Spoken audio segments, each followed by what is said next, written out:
بسم الله الرحمن الرحيم إنا فتحنا لك فتحا مبينا السلام عليكم ورحمة الله وبركاته الحمد لله رب العالمين وأصلي وأسلم على النبي الأمين وعلى آله وصحبه أجمعين أما بعد أعوذ بالله من الشيطان الرجيم بسم الله الرحمن الرحيم إنا فتحنا لك فتحا مبينا সুপ্রিয় সাথী বন্ধুগণ, আজকে আমাদের রমজানের ১৯তম আসর। ইতিপূর্বে আমরা আলোচনা করেছি সম্মানিত শেখ মুহাম্মদ বিন সালেহ আল উসাইমিন রহমতুল্লাহ আলাই কর্তৃক রচিত মাজালিস শাহরে রমাদান এই কিতাব থেকে আমরা ধারাবাহিকভাবে রমজানের আসরগুলো আলোচনা করে চলেছি। আজকে আমাদের ১৯তম আসর, আর আজকের আসরে আমরা অত্যন্ত গুরুত্বপূর্ণ, অত্যন্ত মর্যাদাপূর্ণ একটি বিষয় নিয়ে কথা বলবো, আর সেটি হচ্ছে মক্কা বিজয়। আল্লাহ সুবহানাহু ওয়া তাআলা তার হাবিবকে নবী সাল্লাল্লাহু আলাইহি ওয়াসাল্লামকে যে সকল তিনি বিজয় দিয়েছিলেন তার মাঝে অন্যতম গুরুত্বপূর্ণ এবং আনন্দময় বিজয় ছিল মক্কা বিজয়।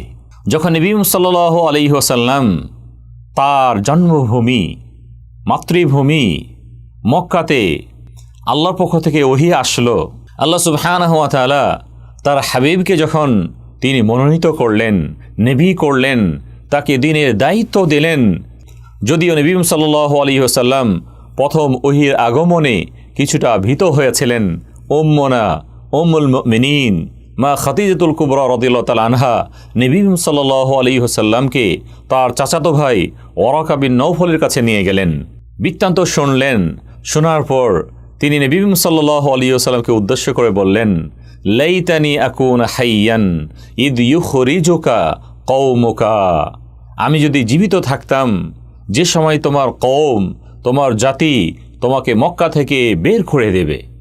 নবী সাল্লাল্লাহু আলাইহি ওয়াসাল্লাম তিনি আবারও প্রশ্ন করলেন, আওয়া মুখরিজিয়াহুম, তারা কি আমাকে মক্কা থেকে বের করে দেবে? নবী সাল্লাল্লাহু আলাইহি ওয়াসাল্লামকে তিনি আবারও বললেন, লাম ইয়াতি রাজুলুন বিমিসরি মা জিইতা বিহি ইল্লা উদিয়া।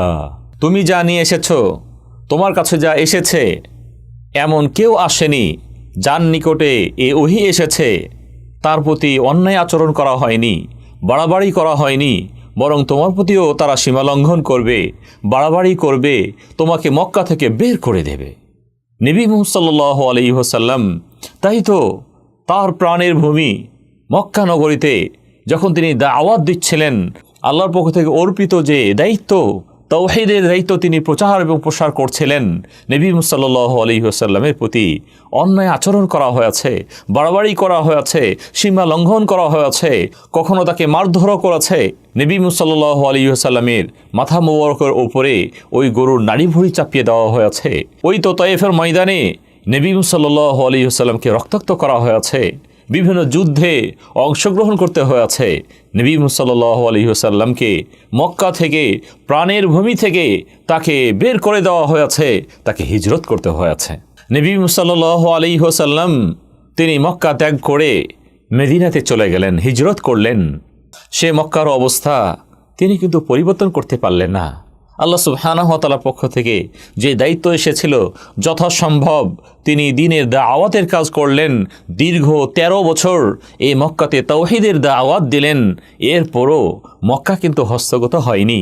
সেই মক্কাতে আল্লাহ বিরোধী যে মূর্তি পূজা, সে মূর্তি পূজা কিন্তু নিঃশেষ হয়নি। সেই মক্কা তাদেরই হস্তগত ছিল। সেখানে আল্লাহর ইবাদাতের পরিবর্তে শয়তানের ইবাদাত হতো, সেখানে মূর্তি দ্বারা পূর্ণ ছিল। আমরা তো সেই ঘটনা সকলেই জানি। নবী সাল্লাল্লাহু আলাইহি ওয়াসাল্লামকে আল্লাহ সুবহানাহু ওয়া তাআলা সুসংবাদ দিলেন, ইন্না ফাতাহনা লাকা ফাতহাম মুবিনা।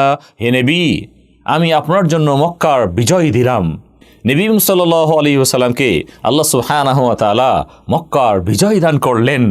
যেই মক্কাকে কুফররা কুণ্ঠাসা করে রেখেছিল, যার দায়ী দায়িত্ব তারা গ্রহণ করেছিল, তারা পালন করছিল, যেই মক্কা আল্লাহর ঘর, যেখানে আল্লাহর ইবাদত বন্দেগী হবে, সেখানে মূর্তি তথা আল্লাহ বিরোধী উপাসনা হচ্ছিল। আল্লাহ সুবহানাহু ওয়া তাআলা বিজয় দিলেন। সুপ্রিয় সাথী ও বন্ধুগণ, আসুন তাহলে আমরা আল্লাহ সুবহানাহু ওয়া তাআলার এই মহান বিজয়, যে বিজয় নবী সাল্লাল্লাহু আলাইহি ওয়াসাল্লামকে আনন্দিত করেছিল, তিনি আনন্দিত হয়েছিলেন, আর এই আনন্দ আমাদের সবারই আনন্দ। আসুন আমরা জেনে নেই মক্কা বিজয়ের সংক্ষিপ্ত ঘটনা। নবী সাল্লাল্লাহু আলাইহি ওয়াসাল্লাম যখন ৬ষ্ঠ হিজরিতে ওই কুফফারে কুরাইশের সাথে হুদাইবিয়ার সন্ধিতে লিপ্ত হলেন, হুদাইবিয়ার সন্ধি হলো, সেখানে যে সন্ধিগুলো হয়েছিল, এরপরে যারা নবী সাল্লাল্লাহু আলাইহি ওয়াসাল্লামের দলে অংশগ্রহণ করলেন, তারা নবী সাল্লাল্লাহু আলাইহি ওয়াসাল্লামের দলে অংশগ্রহণ করলেন, আর যারা কাফেরদের দলে অংশগ্রহণ করলো, তারা তো কাফেরদের দলেই অংশগ্রহণ করলো। আর এ সকল গোত্রসমূহের মাঝে খুজা গোত্র নবী সাল্লাল্লাহু আলাইহি ওয়াসাল্লামের দলে অংশগ্রহণ করলেন, আর বনু বকর গোত্র কাফেরদের দলে অংশগ্রহণ করলো। আর এই দুইটি দলের মাঝে ইতঃপূর্ব থেকে তাদের রক্তক্ষয়ী যুদ্ধ, রক্তক্ষয়ী সম্পর্ক ছিল। আর এরই সূত্র ধরে যখন নবী সাল্লাল্লাহু আলাইহি ওয়াসাল্লামের দলে খুজা গোত্র তারা অংশগ্রহণ করলেন, হঠাৎ করে বনু বকর কুরাইশদের সহযোগিতায় তাদের প্রতি আক্রমণ করে বসল। যখন এ সংবাদ নবী সাল্লাল্লাহু আলাইহি ওয়াসাল্লামের নিকটে পৌঁছল যে কুফফারদের সহযোগিতায়, কুরাইশদের সহযোগিতায় বনু বকর খুজা গোত্র প্রতি আক্রমণ করেছে, নবী সাল্লাল্লাহু আলাইহি ওয়াসাল্লাম বনু খুজাকে তিনি অভয় দিলেন, সান্ত্বনা দিলেন এবং বললেন, যেইভাবে আমি আমার নিজের প্রতিরোধ করি, ঠিক সেভাবে তোমাদের পক্ষ হয়ে আমি প্রতিরোধ করব। কেন তারা তোমাদের প্রতি আক্রমণ করবে, জুলম অন্যায় করবে, অথবা আমাদের মাঝে তো সন্ধি রয়েছে। এরপর তারা বিষয়টি স্পষ্ট হতে পারল যে আমরা সন্ধি চুক্তি ভঙ্গ করেছি, যে নীতিমালা আমরা স্বাক্ষর করেছি, সে নীতি তো আমরা ভঙ্গ করেছি। নবী সাল্লাল্লাহু আলাইহি ওয়াসাল্লাম এতে করে কষ্ট অনুভব করলেন। যখন কুফারে কুরাইশ বিষয়টি স্পষ্ট হতে পারল, তখন তারা আবু সুফিয়ানকে নবী সাল্লাল্লাহু আলাইহি ওয়াসাল্লামের নিকট পাঠালো যে যাও, আমাদের এই চুক্তি যেন পুনর্বহাল থাকে এবং আমরা মেয়াদ যেন আরও বর্ধিত করে নিতে পারি, বাড়িয়ে নিতে পারি। নবী সাল্লাল্লাহু আলাইহি ওয়াসাল্লামের কাছে যখন সে গেল, নবী সাল্লাল্লাহু আলাইহি ওয়াসাল্লাম তেমনটি উত্তর দিলেন না। পরবর্তীতে আবু বকর রাদিয়াল্লাহু তাআলা আনহুর কাছে গেল, আবু বকর রাদিয়াল্লাহু তাআলা আনহু তিনিও উত্তর দিলেন না। এরপরে ওমর রাদিয়াল্লাহু তাআলা আনহুর কাছে গেল, একইভাবে তিনিও তেমনটি উত্তর দিলেন না। এরপরে আলী রাদিয়াল্লাহু তাআলা আনহুর কাছে গেল, আলী রাদিয়াল্লাহু তাআলা আনহু তিনি বললেন যে আমার তো তেমন করার কিছু নাই, আমি দেখছি না তোমার জন্য কিছু করার রয়েছে। তিনি বললেন যে যাও, তোমাদের মাঝের সম্পর্ক সেটি বজায় রাখো, তথা তিনিও স্পষ্ট কিছু বললেন না। যখন আবু সুফিয়ান আবারও ফিরে গেল, যে বলল আমি তো প্রচেষ্টা করেছি, কিন্তু কোনো সাড়া তো আমি পাইনি, শুধুমাত্র আলী রাদিয়াল্লাহু তাআলা আনহু এভাবে বলেছেন। তখন তারা বলল তুমি ধ্বংস হও, তুমি তো কিছুই করতে পারলে না। এদিকে নবী সাল্লাল্লাহু আলাইহি ওয়াসাল্লাম তার সাথীদের সাথে বিষয়টি তিনি পরামর্শ করলেন এবং তার যে চিন্তাধারা সেগুলো তিনি তাদেরকে খুলে বললেন এবং মদিনার চতুর্পার্শ্বের যে গোত্রগুলো রয়েছে তাদেরকে তিনি যুদ্ধে অংশগ্রহণ করতে বললেন। এমনকি নবী সাল্লাল্লাহু আলাইহি ওয়াসাল্লাম তিনি মদিনা থেকে 10,000 সৈন্যবাহিনীকে, মুজাহিদকে তিনি তৈরি করলেন। আব্দুল্লাহ ইবনে উম্মে মাকতুম রাদিয়াল্লাহু তাআলা আনহুকে মদিনার দায়িত্ব দিলেন এবং নবী সাল্লাল্লাহু আলাইহি ওয়াসাল্লাম তার সাথীদেরকে নিয়ে তিনি মক্কা অভিমুখে রওনা দিলেন। যখন নবী সাল্লাল্লাহু আলাইহি ওয়াসাল্লাম জুহফাতে এসে পৌঁছলেন, নবী সাল্লাল্লাহু আলাইহি ওয়াসাল্লামের সাক্ষাৎ হলো তার চাচা আব্বাস রাদিয়াল্লাহু তাআলা আনহুর সাথে। তিনি সব ফ্যামিলি তারা ইসলাম কবুল করে মক্কা থেকে তারা মদিনার পথে হিজরতে বের হয়েছেন। নবী সাল্লাল্লাহু আলাইহি ওয়াসাল্লাম তার চাচাকে পেয়ে তিনি খুশি হলেন। এরপর নবী সাল্লাল্লাহু আলাইহি ওয়াসাল্লাম যখন মক্কার অভিমুখে যাচ্ছিলেন, আবওয়া নামক স্থানে আসলেন, তখন তার চাচা আবু সুফিয়ান বিন হারিস এবং আবদুল্লাহ বিন উমাইয়ার সাথে সাক্ষাৎ হলো, তারাও ইসলাম কবুল করলেন। এরপর নবী সাল্লাল্লাহু আলাইহি ওয়াসাল্লাম যখন মক্কার নিকটবর্তী মাররুজ জাহরান নামক স্থানে পৌঁছলেন, সেখানে অবস্থান গ্রহণ করলেন এবং 10,000 যোদ্ধাকে সেখানে 10,000 চুলা জ্বালাতে বললেন, অগ্নি জ্বালাতে বললেন। নবী সাল্লাল্লাহু আলাইহি ওয়াসাল্লামের এই আদেশ তারা পালন করলেন এবং তার চাচা আব্বাস রাদিয়াল্লাহু তাআলা আনহুকে তিনি প্রেরণ করলেন যে দেখো এ সংবাদ কে মক্কাতে পৌঁছাতে পারে। নবী সাল্লাল্লাহু আলাইহি ওয়াসাল্লামের চাচা আব্বাস রাদিয়াল্লাহু তাআলা আনহু তিনি ঘুরে ঘুরে দেখছিলেন। প্রতিমধ্যে তিনি শব্দ শুনতে পেলেন আবু সুফিয়ান বিন হারব এবং বুদাইল তারা কথোপকথন করছে, তারা বলাবলি করছে যে এই বিশাল আগুন এটি কে জ্বালিয়েছে। ইতোপূর্বে তো আমরা এ ধরনের বড় আগুন কাউকে জ্বালাতে দেখিনি। বুদাইল বলছিল এটি ওই বনু খুজা গোত্র তারা জ্বালিয়েছে। আবু সুফিয়ান বলছিল যে না, তাদের তো সংখ্যা এমন নয় যে এত বিশাল করে আগুন জ্বালাবে। তারা পরস্পর কথোপকথন করছিল। আব্বাস রাদিয়াল্লাহু তাআলা আনহু তাদের নিকটে গেলেন এবং যাওয়ার পরে তিনি আবু সুফিয়ান বিন হারবকে বললেন যে আসো, নবী সাল্লাল্লাহু আলাইহি ওয়াসাল্লামের নিকটে আসো, এবং তাকে নবী সাল্লাল্লাহু আলাইহি ওয়াসাল্লামের নিকট নিয়ে আসা হলো। নবী সাল্লাল্লাহু আলাইহি ওয়াসাল্লাম তিনি আবু সুফিয়ানকে উদ্দেশ্য করে বললেন, তুমি কি এখনও স্পষ্ট বুঝতে পারোনি যে আল্লাহ ছাড়া সত্যিকার কোনো উপাস্য নাই? তখন তিনি বললেন যে আমার পিতামাতা আপনার প্রতি উৎসর্গ হোক হে নবী, আমি তো বুঝতে পেরেছি। এরপরে নবী সাল্লাল্লাহু আলাইহি ওয়াসাল্লাম আবু সুফিয়ানকে বললেন যে তুমি আমার সম্পর্কে কি এখনও স্পষ্ট হতে পারোনি যে আমি আল্লাহর রসুল? তখন তিনি বললেন যে হ্যাঁ, আপনি আল্লাহ রসুল। নবী সাল্লাল্লাহু আলাইহি ওয়াসাল্লাম যখন আবু সুফিয়ানকে তিনি এভাবে বলছিলেন, তিনি আল্লাহর সাক্ষ্য দিলেন। অনুরূপভাবে নবী সাল্লাল্লাহু আলাইহি ওয়াসাল্লামকে নবী হিসেবে সাক্ষ্য দিলেন। তিনি কালেমাতু শাহাদা পাঠ করলেন এবং মুসলমান হয়ে গেলেন। এরপরে নবী সাল্লাল্লাহু আলাইহি ওয়াসাল্লাম তার চাচা আব্বাস রাদিয়াল্লাহু তাআলা আনহুকে দিয়ে আবু সুফিয়ানকে তিনি পাঠিয়ে দিলেন যে তোমরা ওই উপত্যকার পাশাপাশি বসো যেখান দিয়ে মানুষজন অতিক্রম করে। যখন সেখান দিয়ে বিভিন্ন গোত্র যাচ্ছিল, আব্বাস রাদিয়াল্লাহু তাআলা আনহু আবু সুফিয়ানকে সকল গোত্রের পরিচয় তিনি করিয়ে দিচ্ছিলেন। ইতিমধ্যে যখন একটি গোত্র আসলো যেখানে নেতৃত্ব দিচ্ছিলেন সাআদ বিন উবাদা রাদিয়াল্লাহু তাআলা আনহু, তিনি জিজ্ঞেস করলেন এরা কারা? আব্বাস রাদিয়াল্লাহু তাআলা আনহু তিনি পরিচয় করিয়ে দিচ্ছিলেন এরা হলেন মদিনার আনসার গোত্র, যার গোত্রের নেতা হলেন সাআদ বিন উবাদা রাদিয়াল্লাহু তাআলা আনহু। যখন তিনি তার কাছাকাছি হলেন এবং কথোপকথন হচ্ছিল, সাআদ রাদিয়াল্লাহু তাআলা আনহু আবু সুফিয়ানকে উদ্দেশ্য করে তিনি বললেন যে আজকের দিন হতাহতের দিন, আজকের দিন হলো রক্তপাতের দিন। এরপর দেখা গেল যে পরক্ষণে ছোট্ট আরেকটি কাফেলা আসলো, যাতে নবী সাল্লাল্লাহু আলাইহি ওয়াসাল্লাম তিনি ছিলেন এবং তার সাথে কথোপকথন হলো। তিনি নবী সাল্লাল্লাহু আলাইহি ওয়াসাল্লামের নিকট উপস্থাপন করলেন, হে আল্লাহর রসুল, আজকের দিন সম্পর্কে সাআদ বিন উবাদা রাদিয়াল্লাহু তাআলা আনহু তিনি এভাবে বলেছেন যে আজকের দিন হলো হতাহতের দিন, আজকের দিন হলো রক্তপাতের দিন। নবী সাল্লাল্লাহু আলাইহি ওয়াসাল্লাম বললেন, কাযাবা সাআদুন ওয়ালাকিন হাদা ইয়াউমুন ইউআযযিমুল্লাহুল কা'বাতা। নবী সাল্লাল্লাহু আলাইহি ওয়াসাল্লাম তখন বললেন, সাদ সঠিক কথা বলেনি, আজকের দিন হলো আল্লাহ সুবহানাহু ওয়া তাআলা এই দিনে মক্কাকে সম্মানিত করেছেন। ওয়া ইয়াউমুন তুকসা ফীহিল কা'বাতা।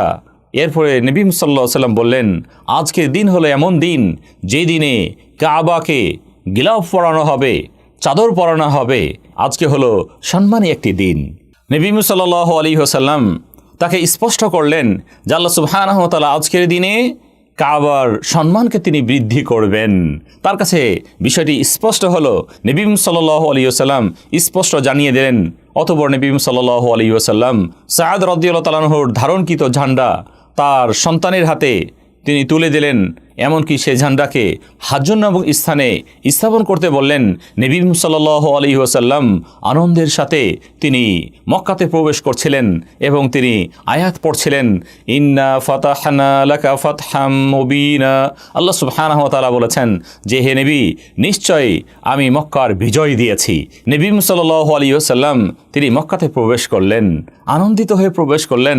নবী সাল্লাল্লাহু আলাইহি ওয়াসাল্লাম যখন তিনি মক্কায় প্রবেশ করলেন, মক্কায় প্রবেশ করে মক্কা নগরীর এক প্রান্তে খালিদ বিন ওয়ালিদ রাদিয়াল্লাহু তাআলা আনহু এবং অপর প্রান্তে জুবাইর বিন আওয়াম রাদিয়াল্লাহু তাআলা আনহুকে পাঠালেন এবং ঘোষণা দিতে বললেন যে যাও, ঘোষণা দিয়ে দাও, তোমরা এই কথা বলো, যিনি আজকে মক্কাতে প্রবেশ করবেন তিনি নিরাপদ, যিনি আবু সুফিয়ানের বাড়িতে প্রবেশ করবেন তিনি নিরাপদ, যারা আজকে নিজের বাসস্থানে তারা অবস্থান করবেন তারা নিরাপদ, তথা আজকে থেকে মক্কা উন্মুক্ত হলো, আল্লাহ সুবহানাহু ওয়া তাআলা মক্কার বিজয় দান করলেন। সুপ্রিয় সাথী বন্ধুগণ, আমরা স্পষ্ট হতে পেরেছি নবী সাল্লাল্লাহু আলাইহি ওয়াসাল্লামকে আল্লাহ সুবহানাহু ওয়া তাআলা মক্কার বিজয় দিয়ে তিনি ঘোষণা দিয়েছিলেন, ইন্না ফাতাহনা লাকা ফাতহাম মুবিনা, হে নবী আমি আপনাকে বড় বিজয় দিয়েছি, স্পষ্ট বিজয় দিয়েছি। আর এই বিজয় ছিল কিন্তু মক্কার বিজয়। সুপ্রিয় সাথী বন্ধুগণ, আর নবী সাল্লাল্লাহু আলাইহি ওয়াসাল্লামের এই বিজয় ছিল রমজান মাসের 20 তারিখে, আর এটি ছিল 8ম হিজরি সনে। নবী সাল্লাল্লাহু আলাইহি ওয়াসাল্লাম মক্কাতে প্রবেশ করলেন এবং মক্কাতে প্রবেশ করে তিনি অগ্রসর হলেন এবং কাবা ঘরে তিনি তওয়াফ করছিলেন। আর কাবাতে সাজানো যে মূর্তিগুলো ছিল 360টি মূর্তি, নবী সাল্লাল্লাহু আলাইহি ওয়াসাল্লাম তার ধনুকের আগা দিয়ে সেখানে আঘাত করছিলেন এবং আয়াত পড়ছিলেন।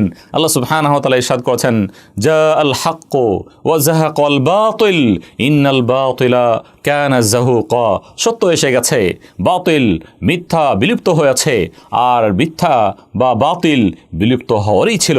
নবী সাল্লাল্লাহু আলাইহি ওয়াসাল্লাম আরও আয়াত পড়ছিলেন, জা আল হাক্কু ওয়ামা ইউবদিউল বাতিলু ওয়ামা ইউঈদ, সত্য এসে গেছে আর বাতিল মিথ্যা নতুন করে কোনো উদ্ভব করতে পারে না, সৃষ্টি করতে পারে না, আর সেটি পুনরাবৃত্তি হতে পারে না, ফিরে আসতে পারে না।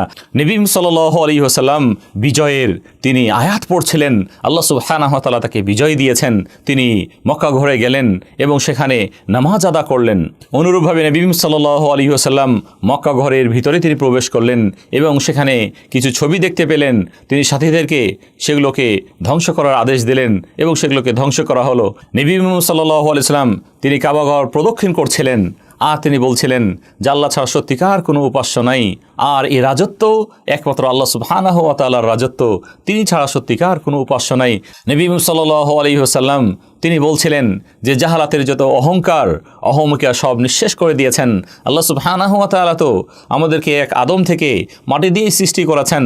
তিনি আয়াত পড়ে শোনাচ্ছিলেন, ইয়া আইয়ুহান নাস ইন্না খলাকনাকুম মিন যাকারিন ওয়া উনসা ওয়া জাআলনাকুম শুউবান ওয়া ক্বাবাইলা লিতাআরাফু ইন্না আকরামাকুম ইনদাল্লাহ আতকাকুম।